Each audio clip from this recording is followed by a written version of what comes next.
गरिमा Sikaria, mayor नगर निगम बेतिया। आज बहुत ही हर्ष की बात है कि आज वृद्धाश्रम का मैंने निरीक्षण किया। आज वृद्धाश्रम की शुरुआत हो रही है। यहाँ पे वृद्धाश्रम की शुरुआत, इसमें वृद्धजन को रखा जाएगा। करीब 50 बेड का ये वृद्धाश्रम बना है और शहर के बीचों बीच में है। आप देख सकते हैं इसका पूरी तरीके से हरा भरा है, हरियाली है। इसका इंफ्रास्ट्रक्चर भी बहुत अच्छा बनाया हुआ है।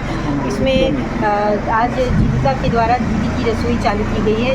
आज डीपीएम साहब भी आए हुए हैं और सबसे बड़ी बात, खुशी की बात ये है कि आज ये रसोई चालू हो गई है पूरी तरीके से। और जितने भी वृद्ध लोग हैं, ज़्यादा से ज़्यादा लोग आए यहाँ पे, जिनको भी लगता है कि उनको संभालने वाला कोई नहीं है, उन्हें लग रहा है कि नहीं हमारी यहाँ पे अच्छी से देख रेख हो सकती है, तो वृद्धाश्रम में आ सकते हैं। नगर निगम बेतिया के इस वृद्धाश्रम में, जहाँ पे ये बड़ा रैमना में है, तो और यहाँ सारी तरीके की सुविधा है। आज मैं जीविका की रसोई है मैंने भी रसोई का लिया, आहार लिया। उसमें सब तरीके के भोजन है। मतलब आपको सुबह का नाश्ता भी रहेगा, सुबह के नाश्ते के बाद लंच रहेगा, लंच के बाद जो आपका ब्रंच रहेगा, आपको थोड़ा सा चाय पानी की व्यवस्था भी है और साथ रात में डिनर की भी व्यवस्था है। और 24 घंटे केयर टेकर है यहाँ पे, केयर गिवर रहेंगे। 3 केयर गिवर दिए गए हैं, जिसमें कि उनको देखभाल करने के लिए, लेडीज़ की देखभाल करने के लिए, जेंट्स की देखभाल करने के लिए रहेंगे। साथ साथ में यहाँ पे स्वीपर भी रहेंगे। सब धोबी की व्यवस्था की गई है कि समय समय पर उनका कपड़ा भी धुलते रहे। और उसके साथ साथ में जो भोजनालय है उसको पूरी तरीके से बनाया गया है कि उसमें कोई भी चीज़ की आवश्यकता हो उसको पूरी पूर्ति की जा सके। उसका भंडारण भी है, पूरा साजो सामान है उसके साथ में। और उसमें करीब 8 लोगों को रखा गया है। 8 लोग रखे गए हैं। अभी फ़िलहाल की में 3 लोग काम कर रहे हैं, जिसमें उनको भोजन बना के जो भी उनकी आवश्यकता अनुसार, उनकी रुचि अनुसार जो भोजन है, उसमें मेन्यू भी आया हुआ है, उसके अनुसार उनको बना के देना है। और पूरे सबसे पहली बात है कि हाइजीन की पूरे ध्यान रखते हुए, हाइजीन को ध्यान में रखते हुए पूरे भोजन को तैयार करना है। और इसमें आप इस व्यवस्था में सबसे ख़ास बात क्या है कि यहाँ पे डॉक्टर्स भी रहेंगे। इन्फर्मरी भी एक कक्ष बनाया हुआ है, जिसमें जो भी व्यक्ति अगर बीमार हो जाता है, जिसमें खांसी सर्दी भी अगर उसकी हल्की सी हो जाती है, तो उसे अलग, अन्य लोगों से अलग रखा जाएगा और उसको समय समय पर निरंतर मॉनिटर किया जाएगा। उसके लिए डॉक्टर आएंगे जनरल चेकअप के लिए, उसके फिजिशियन आते रहेंगे। मंथली 10 दिन उनकी विजिटिंग रहेगी। उसमें कभी भी आके उसको विजिट कर सकते हैं। उसको इमरजेंसी में उनको बुलाया जा सकता है। फिजियोथेरेपिस्ट की व्यवस्था है कि जो भी लोग हैं, ख़ास तौर से इस उम्र में आने के बाद, जब लोगों को बहुत दिक्कत हो जाती है, हड्डियों में प्रॉब्लम होने लगती है, चलने में प्रॉब्लम हो जाती है, फिजियोथेरेपिस्ट की व्यवस्था है कि विभिन्न तरीके की मशीनों की व्यवस्था की गई है। सारे साजो सामान की व्यवस्था की गई है। कोशिश की गई है निगम के द्वारा इसे संचालित करने के लिए कि जितनी आवश्यकता हो उसको भरपूर उसको पूर्ति की जाए। और एक बहुत अच्छा इंफ्रास्ट्रक्चर बनाया गया है। इसमें काफ़ी लोग का सहयोग है। यहाँ पे अधीक्षक के रूप में आदित्य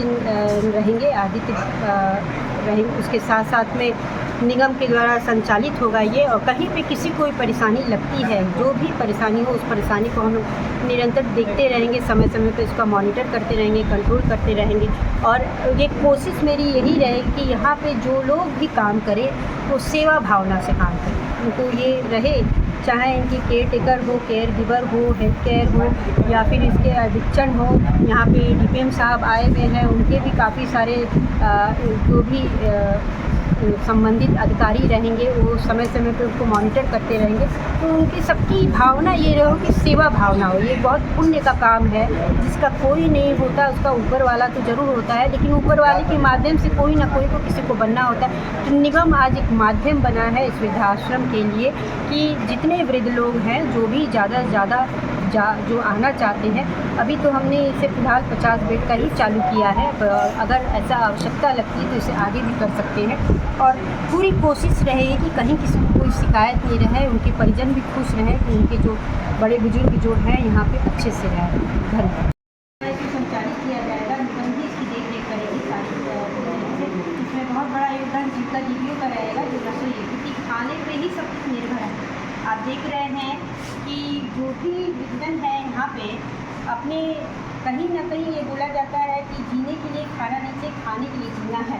तो वही चीज़ है, अपने शरीर को चलाने के लिए और अपने आप को स्वस्थ बनाने के लिए ज़रूरी है खाना, पोषक तत्व शरीर में जाए ताकि हम भी स्वस्थ रहें।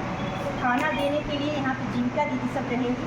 जीविका की रसोई चालू की जा रही है, तो दीदी आए हैं आज, और जीविका की जो हेड है पूरे सारा देख रेख करने के लिए आए हैं। तो बहुत स्वागत भी है, और साथ साथ में मुझे बहुत अच्छा भी लगा कि आपने अच्छे तरीके से सबको आज भेजा है। सारे के सारे और भी लोग आए हैं, अपना अपना इंट्रोडक्शन दे सकते हैं।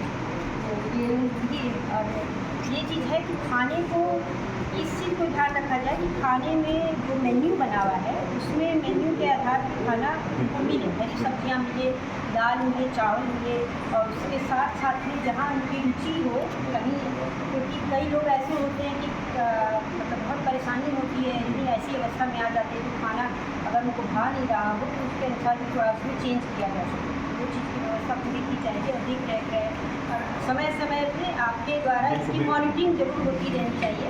निगम तो ऐसे देखेगा ही, अपने टेके पे रखे रहेगा, लेकिन आपके द्वारा जो खाना बन रहा है कितनी हाइजीन को मेंटेन किया जा रहा है, किन किन चीज़ों को मेंटेन किया जा रहा है, इन सब चीज़ों को जरूर देखा जाए। जो बता रहे थे कि हमेशा रहेंगे भी, आप रहेंगे ना। सोचिए आपको ये ध्यान रखना है कि खाना जब उनके पास पहुँचे तो खाना खाया जाए। अगर किसी व्यक्ति के द्वारा, किसी वृद्धजन के द्वारा खाना खाया नहीं जा रहा है, घोटा भी नहीं जा रहा है, और उसको लग रहा है कि नहीं, मतलब परेशानियाँ क्या होती है, परेशानी यही होती है कि मुझे देखने वाला कोई नहीं है, मुझे मुझे अपने आप ही संभालना है। तो लग रहा है कि खाना खाया भी नहीं जा रहा है, लेकिन वो ज़बरदस्ती खा रहा है और निगल रहा है, तो ऐसी स्थिति नहीं होनी चाहिए। लगे कि उसकी रुचि के अनुसार थोड़ा खाना नहीं है, उसकी तबीयत नहीं ठीक लग रही, तो उसकी रुचि के अनुसार आप बोल के उसको करवा सकते हैं। ठीक है, इन सब चीज़ों का ध्यान रखना है।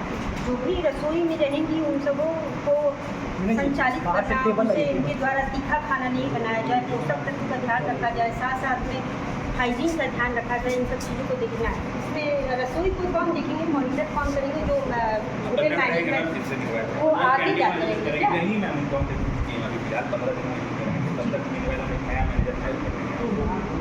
अच्छा, तो कंटिन्यू और ये स्टेट जीवन पर क्या काम देगा? मैम हम लोग को जैसे मेडिकल फैसिलिटी का सब मतलब देख रहे हैं।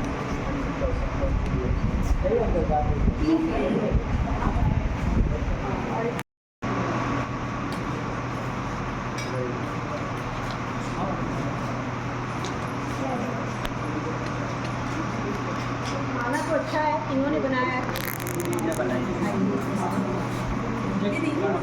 आइए खाना बहुत अच्छा है।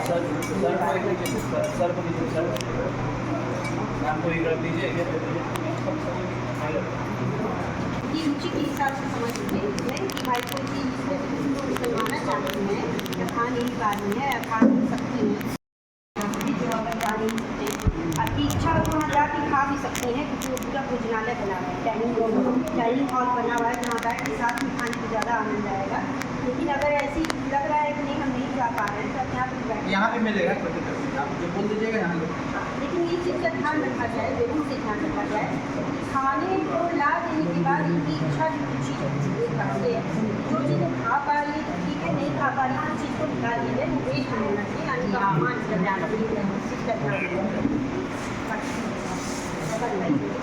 आज रसोई बना है, आज आप ही से शुरुआत करते हैं।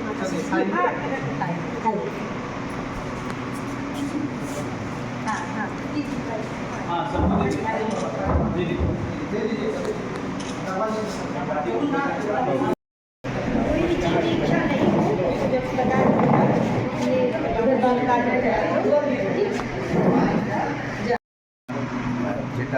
बहुत छोड़ दिया पत्नी का भाई को पढ़ाई पत्नी है, पत्नी बहनों के शादी सब लोग ले जाना हो।